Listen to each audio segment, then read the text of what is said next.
Swayam Prabha. Digital India. Educated India.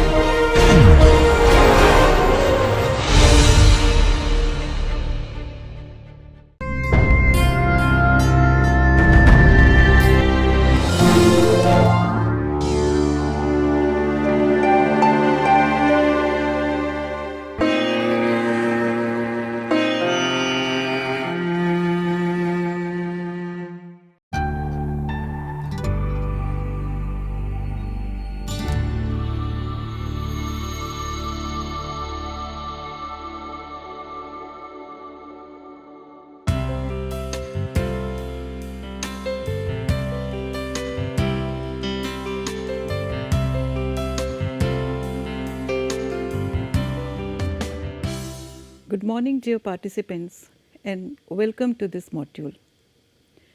The previous module had reviewed Beauvoirs' analysis of myths surrounding womanhood, as she had discussed in the first volume of The Second Sex. Today we shall look at the second volume, which investigates how the lived experience, which also happens to be the title of the volume, of women affect their social and emotional upbringing. In the second volume, Beauvoir has focused on the social indoctrination of women. She has traced their conditioning through their childhood, adolescence, youth, and old age.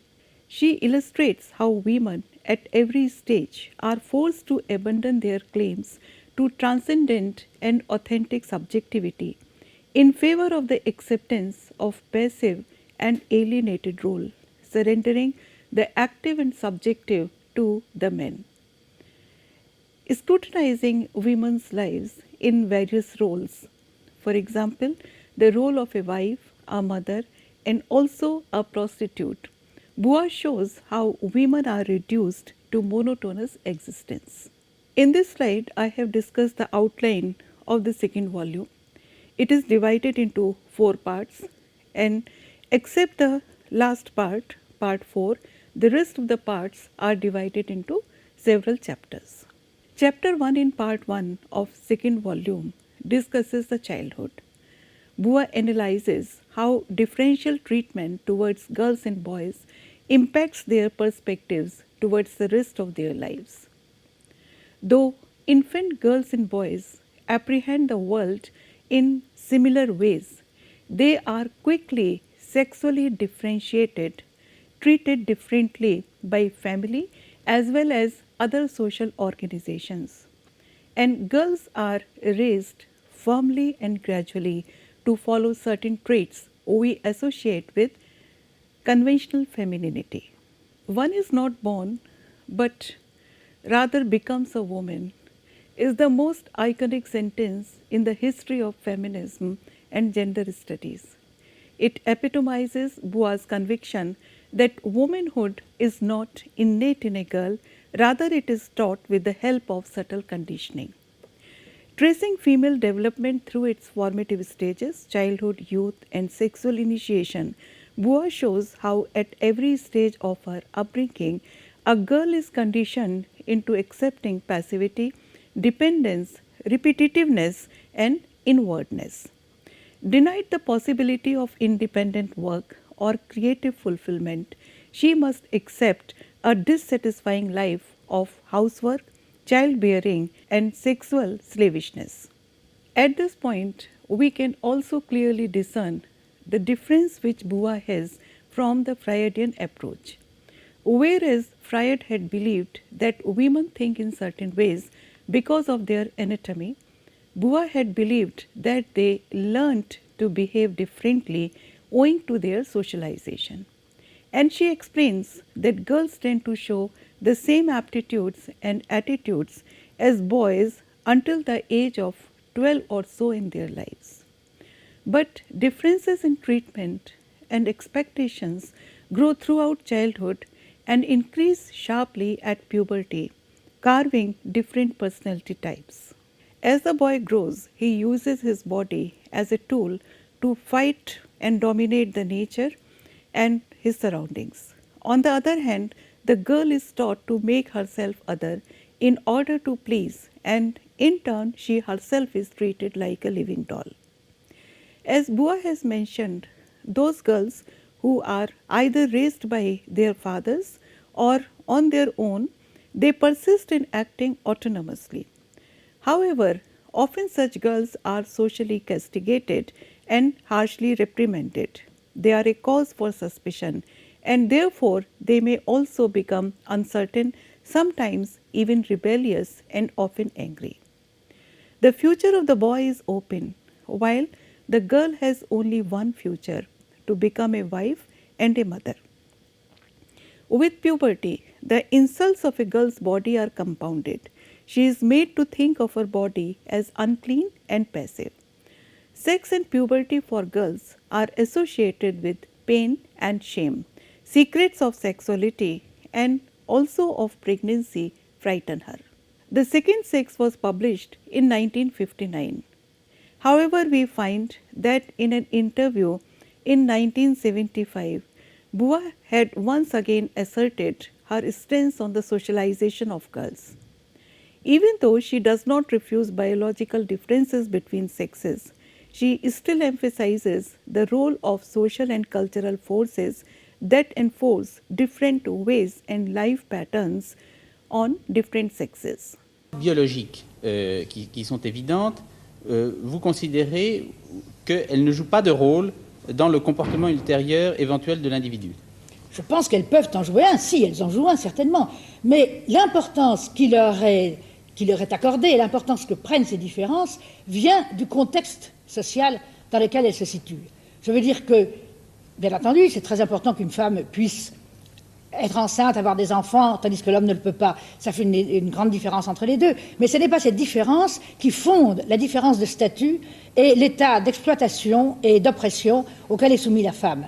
C'est en quelque sorte un prétexte au cours duquel se construit la condition féminine. Mais ce n'est pas cela qui détermine cette condition. Mais quand vous dites exploitation ou oppression, ça suppose qu'il y ait une volonté à un moment donné. Ce n'est pas simplement accidentel. Alors, où retracez-vous l'origine de cette volonté sur le plan historique et comment, à votre avis, se manifestait-elle de la part des hommes? Ça remonte à la nuit des temps. Je crois qu'il faut partir de l'idée que, comme on a dit, l'homme est un lot pour l'homme, il existe la rareté, il n'y a pas assez pour tout le monde. Alors les plus forts, et il y a eu un moment dans la nuit des temps où la force physique, ça comptait énormément, les plus forts se sont appropriés les droits, le pouvoir, de manière à avoir également de la prééminence économique, grossièrement pour être ceux qui étaient toujours sûrs de manger. C'était très visible en Chine, par exemple, où il y avait de grande pauvreté, et vous laissez mourir si on tuait les petites filles, et vous empêchez les femmes de participer à la production, de manière à ce que l'homme ait vraiment tout en main. Ça a été comme ça toujours, et ça, je n'ai pas le temps de raconter ici toute l'histoire de la femme, mais il est bien évident que d'époque en époque, il y a eu toujours une volonté des hommes de prendre le pouvoir. Je n'en citerai qu'un exemple. Au Moyen-Âge et dans les siècles, enfin, à la Renaissance, les femmes avaient beaucoup de pouvoir comme médecins. Elles connaissaient des quantités de remèdes, des herbes, des remèdes qui étaient des remèdes de bonne femme et quelquefois très valables.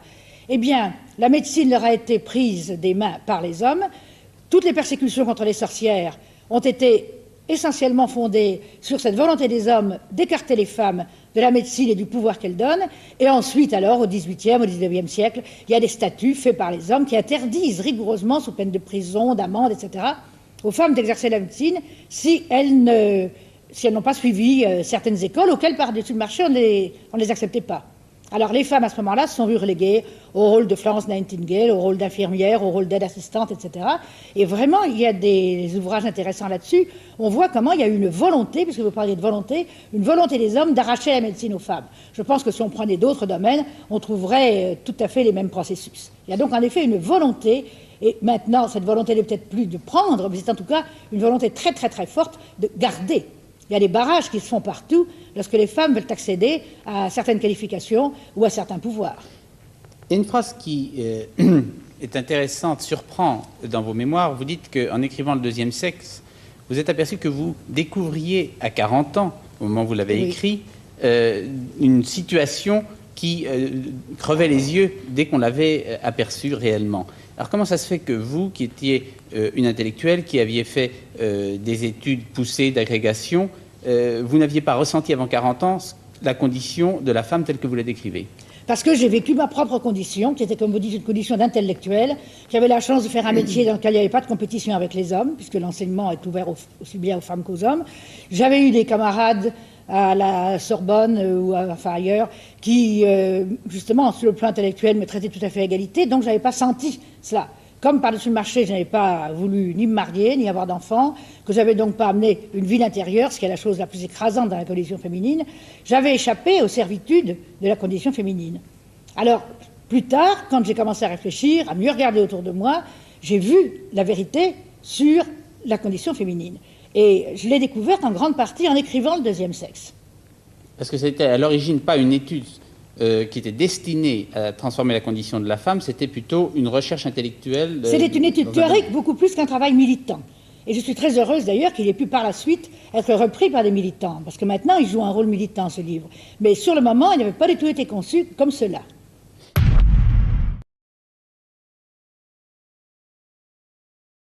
The separation between boys and girls is further aggravated as the girl succumbs to the hormonal challenges of the body.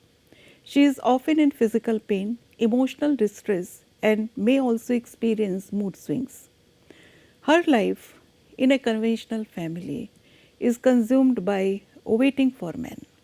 Detached from her childhood past, a girl is in a state of discomfort and transition, as instead of pursuing any other activity, her time is consumed only by waiting for marriage.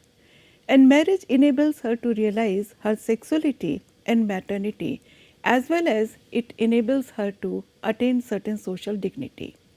It also leads, interestingly, to the atrophy of women's intelligence and self-determination and lures them to using trickery in catching and managing a husband. On the other hand, marriage supplies men with a female other on whom to take out resentments built up in the course of daily life, thus providing an avenue for male-female tyranny as well as domestic violence. The institution of marriage has evolved since the publication of The Second Sex. Based on an analysis of a mid-20th century life pattern, Beauvoirs' work on marriage and household work belongs definitely to an earlier phase of the development of feminist theory. The next chapter, chapter 3, titled Sexual Initiation, examines the asymmetry of male and female eroticism that accounts for differences in initial sexual experiences in the lives of men and women. Beauvoirs has emphatically commented that men's anatomical destiny is different from women's, from the biological, social, and psychological points of view. The loss of virginity for a woman is a breaking with the past and usually an experience of physical pain. Culturally, too, it is more traumatic because, unlike men, feminine imagination is encouraged to have more romantic proclivity. Finally, there is in the sexual act the danger and life-changing prospect of a child. Although motherhood can be an enriching experience, occupations contingent upon it tend to mire women in activities of imminence, leading to repetitive everyday labor only. It can be noted, of course, that birth control would be legally denied to the French women until 1967. Beauvoirs also castigates Church for not supporting the choice-based legal abortion to women. The next chapter, The Lesbian, is a testimony to the visionary thinking of Beauvoirs. Even though Beauvoirs has used the term inversion instead of homosexuality, as it is contemporaneous with her work. Beauvoirs' non-judgmental appreciation of the fluidity of gender and the range of accompanying identifications and practices makes her work very contemporary. She views lesbianism as neither a deliberate perversion nor a physiologically, psychologically, or economically determined fate, but rather an attitude chosen in, that is, at once motivated and freely adopted. This choice must be evaluated, as Beauvoirs has suggested, according to its authenticity. It can be a mode of flight from one situation or a way of assuming it. Beauvoir has also commented that the great error of the psychoanalysts has been that they have never been able to envisage homosexuality as anything but an inauthentic attitude. Stating that homosexuality is no more a deliberate perversion than a fatal curse, Beauvoir concludes that it is wrong to establish a radical distinction between heterosexual and homosexual. It would be pertinent at this point to refer to an article by Claudia Cart. In her article Lesbian Attitudes and the Second Sex, Cart posits that Beauvoir's assertion that homosexuality is attitudinal leads us to a range of interesting possibilities about heterosexuality, which in her opinion Beauvoir has missed. Cart has commented, and I quote, "A great paradox of the second sex is its failure to draw the appropriately analogous conclusions about heterosexuality." Beauvoir seemed not to see that if homosexuality is a choice, heterosexuality is likewise a choice. Unquote. Certain arguments which Beauvoir has presented in this context are to be taken as dated. For example, her assumption that girls who lack conventional feminine appeal to men or possess a dominating attitude are drawn towards homosexuality, more so in the absence of a male attention. The second part of the second volume is the longest section of the book, which we would discuss presently, and it summarizes the many different roles a woman can play in society. It is in this section that Beauvoir presents her main ideas. Women are limited in every role they can play in society and are thus forced to adopt certain traits and coping mechanisms that have made them even more inferior in society. Because women cannot be productive or creative, they have to give themselves up completely to serving men and children. As a result, however, most women are left miserable, unfulfilled, and temperamental. Beauvoir draws her arguments from different diary entries of people, contemporary anecdotes, and also from literary representations.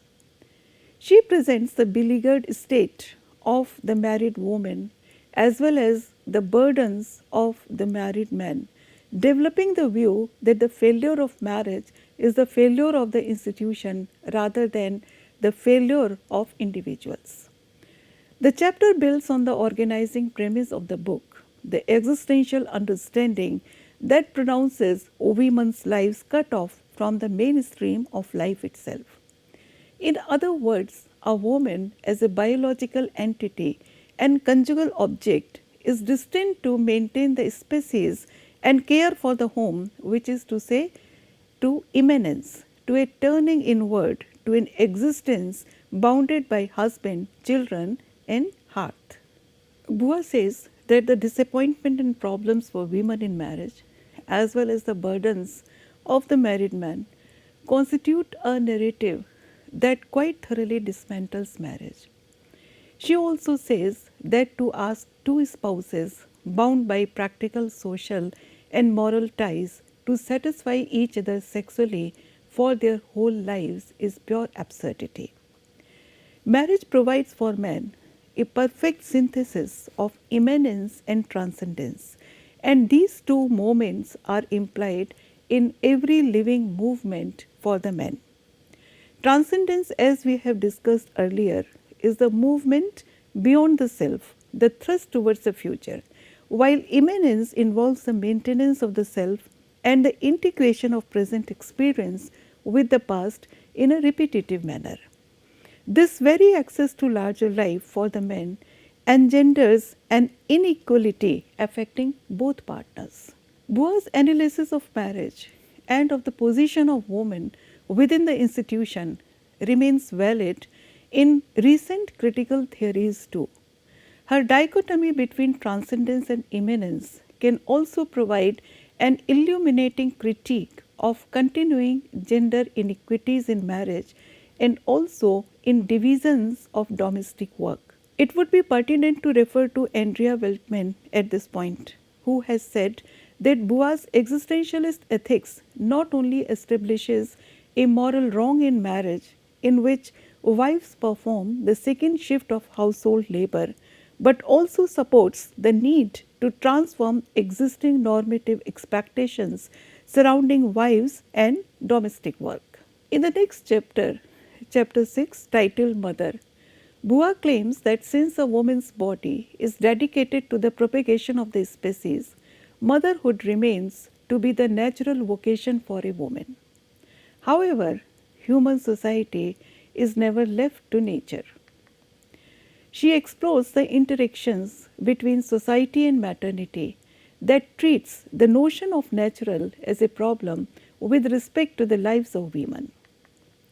The reproductive function for a very long time has not been a matter of pure biological chance. Legal, moral, and emotional conflicts generated by abortion in Beauvoir's days, including prospects for added danger, shame, and anguish over the illegal abortion, represent some examples.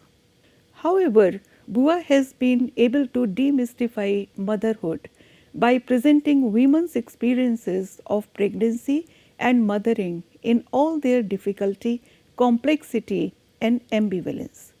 To her, pregnancy is a drama playing itself out in the woman between her and herself, promising the woman a new existence and also a social justification of her existence. Like the woman in love, the new mother feels needed. Maternal love, as Beauvoir has suggested, is perhaps more difficult as there is no reciprocity. Her freedom consists in expecting no compensation for the gifts she bestows. She also suggests that birth control and abortion rights, challenges to what she saw as a cult of motherhood, are essential for women's liberation.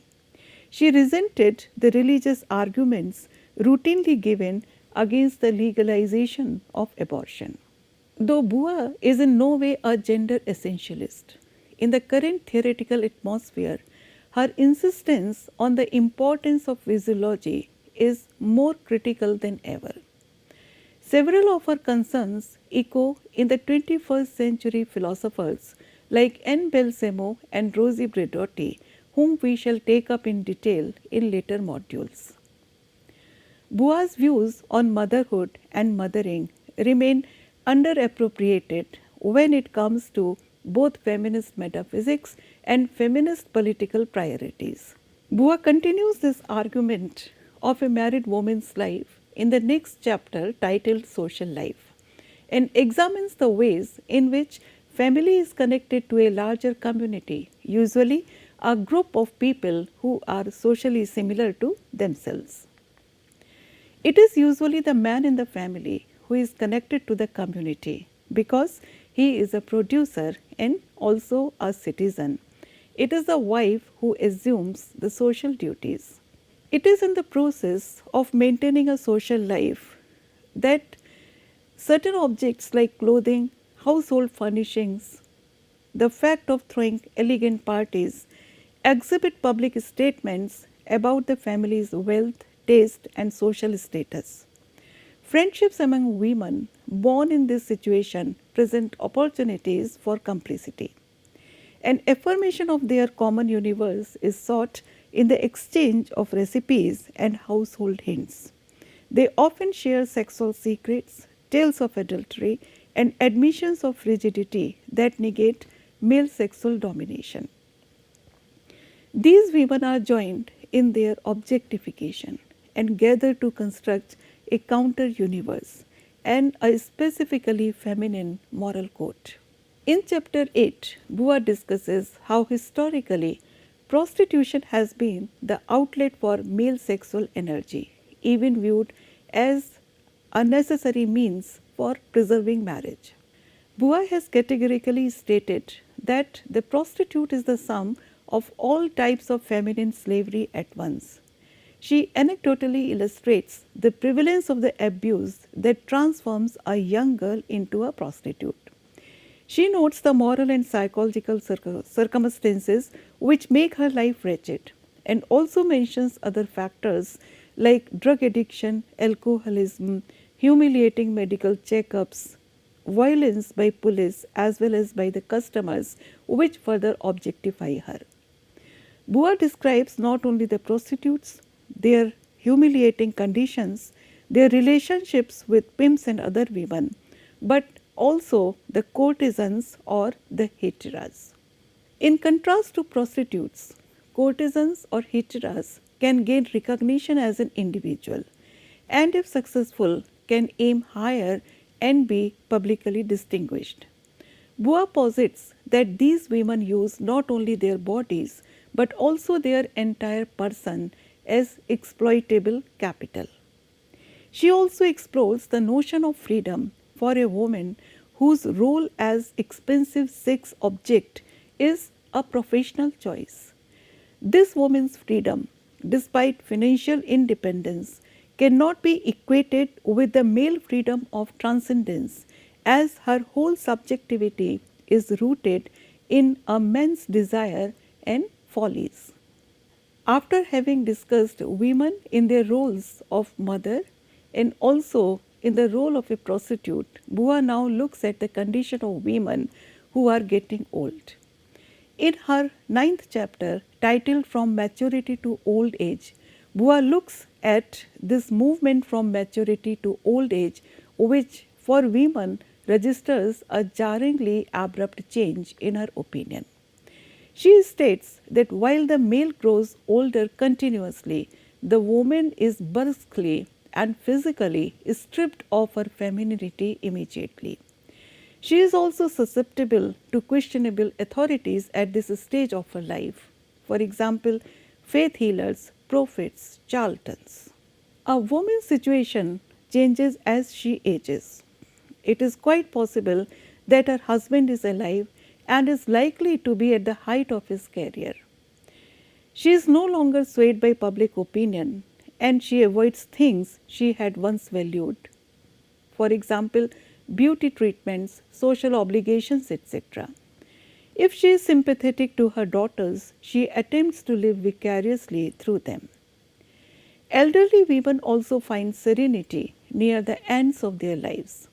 Many, having married older men, outlive their husbands, and they come to cherish their independence and develop a kind of cynicism born of having seen it all. But according to Bua, the greatest freedom an elderly woman can achieve is the stoic defiance or skeptical irony. At no time in her life does she succeed in being both effective and independent. At a much later stage, Bua further approaches the subject of old age of women in her work Coming of Age, which was published in 1970. It is an inimitable study of the scandalous treatment of aging and the elderly in today's capitalist societies. The next chapter, chapter 10, attempts to grasp the eternal feminine in her economic, social, and historical conditioning as a whole. Bua feels that this conditioning is the reason for her facing several indictments, for being considered argumentative, for being considered as petty, selfish, lacking a sense of truth, accuracy, and morality. In this chapter, Bua summarizes how women's situations in society impact their characters in general. She has claimed that women's situation is not a result of her character, rather, her character is a result of her situation. Her mediocrity, complacency, lack of accomplishment, so-called laziness, passivity, all these qualities are the consequences of her subordination, not the cause. She also says that women's situation has remained largely the same throughout history, leaving her oppressed and unequal when compared to men. It has a corollary in her character also remaining the same, as a woman's character is shaped by her social situation. Before explaining what the present situation of the independent woman is like, Bua concludes by analyzing why women often lose themselves to narcissism, love, or mysticism. In chapter 11, titled The Narcissist, a woman is seen both as subject and object. However, she can never be joined as a whole. Narcissism is an attitude that emerges from women's oppressive social situation. Bua defines narcissism as a process of alienation in which women view themselves as an object and place a supreme value on their physical being. As Bua has already established, women cannot exist as subjects themselves, so they seek transcendence by losing themselves in something else. For some women, this something else is the object that they represent in the society. A woman gives herself sovereign importance because no important object is accessible to her. She may cultivate a personal style in her clothing or in her surroundings and may engage in passionate and unusual interests designed to represent rather than occupy her. But Bua cautions us, it is a failed hedge against objectification, and it does not work since this woman is simply creating and recreating herself as object. Authenticity is lost in the love of the mirror image. Thus, she is a pretense of a subject. She performs a subject she can never be. Narcissism is thus, in a woman, the apotheosis of immanence, the ultimate predictable retreat from objectification, and also the failure of this retreat.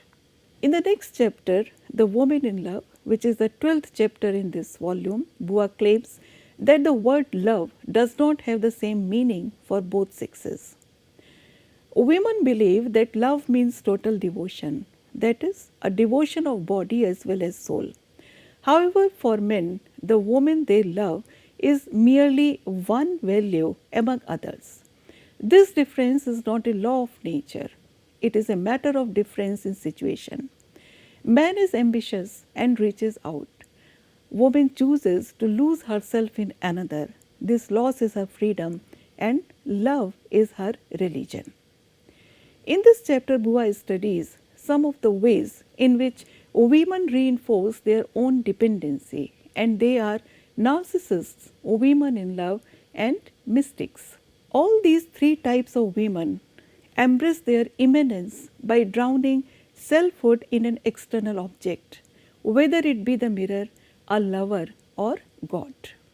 Interestingly, Bua comments that love eventually comes to hold less place in feminine life than husband, children, home, pleasures, social life, vanity, and career. For a woman, rather than fighting on her own account, the easy way out is to seek love. Worn out by her adventure, she discovers years too late that she has taken a wrong path. Unable to see her lover as a man because of her conditioning, she worships him as an idol. And when he fails her, when his faults or vulnerabilities reveal that he is not a god, she loses everything. In her disappointment, she also refuses him his freedom. When a man has had enough, he is comfortable with separation. The woman in love can never give enough. Still, she is not all for him and strives at least to believe she is indispensable to him.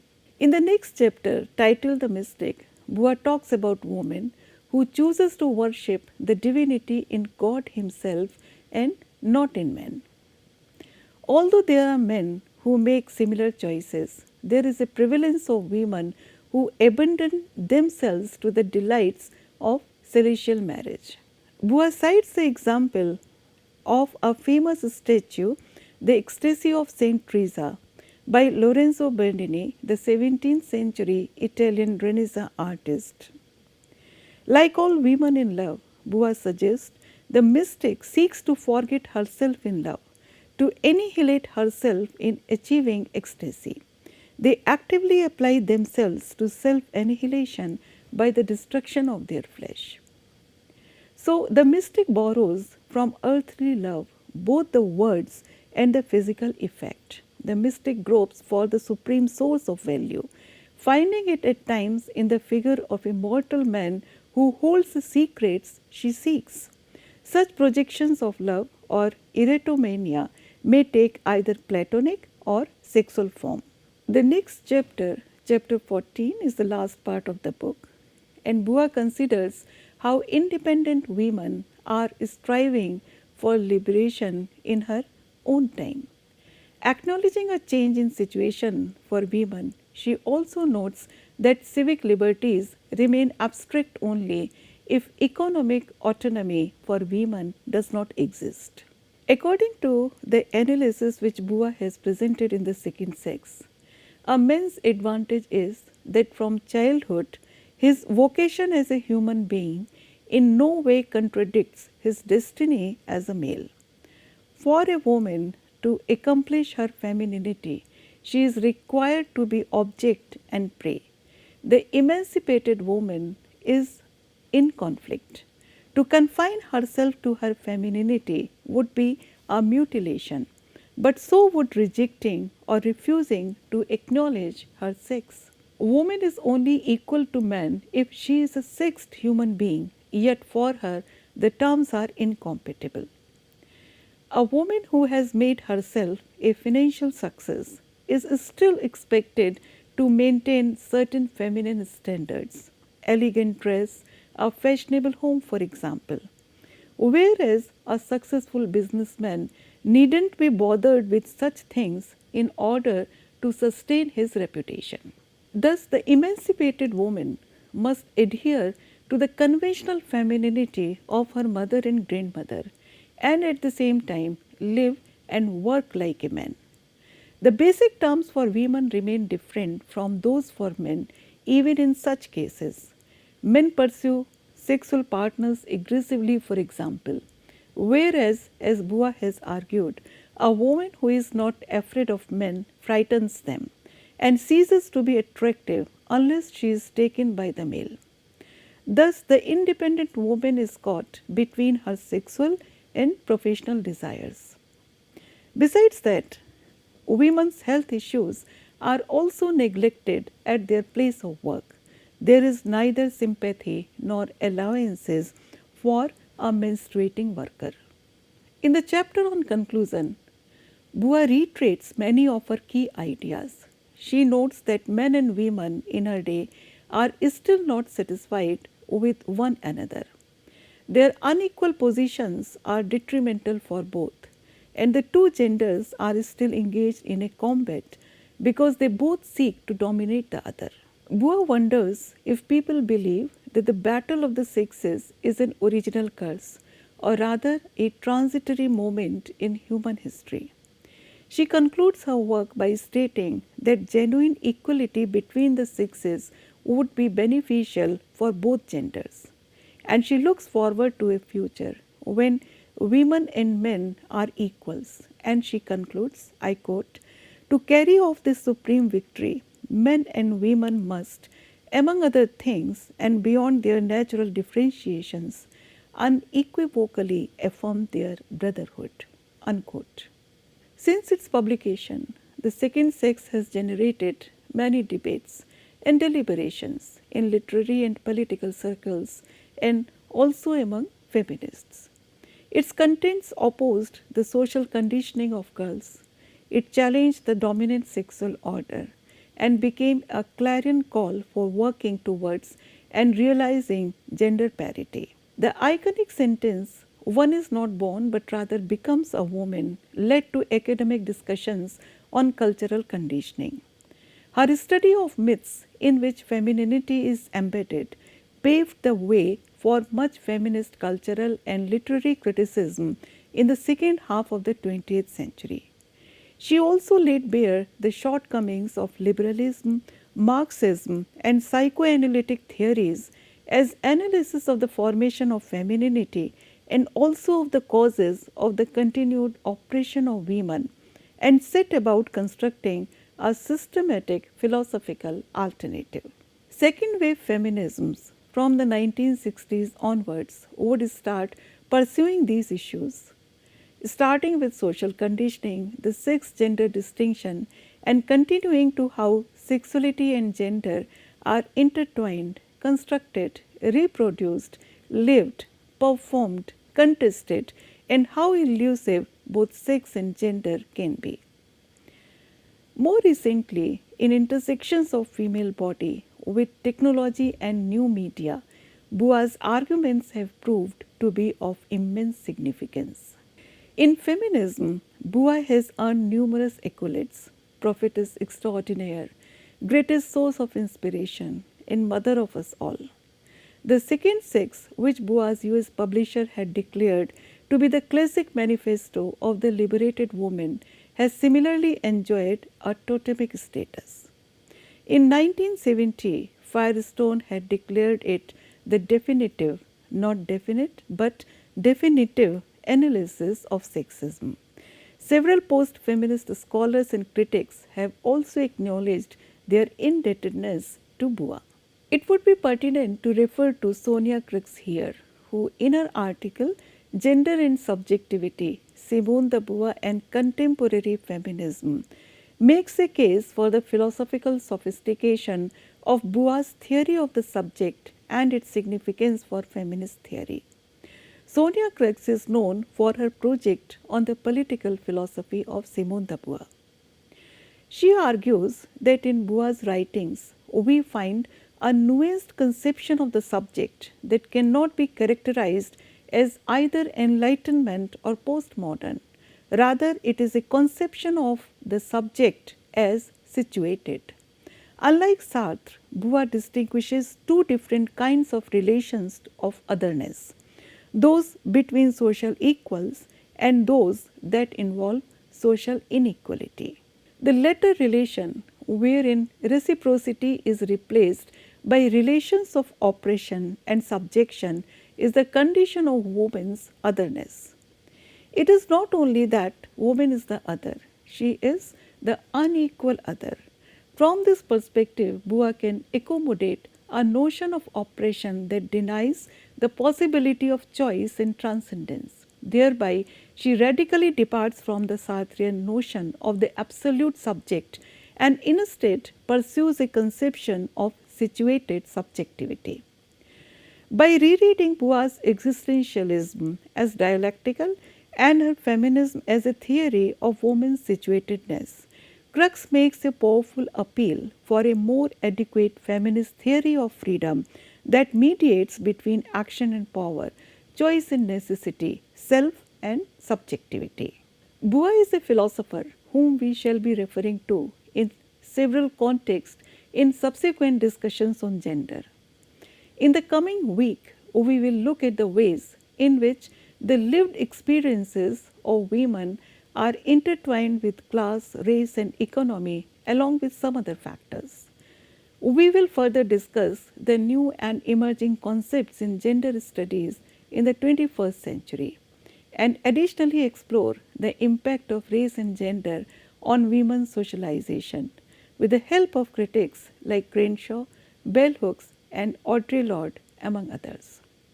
Thank you.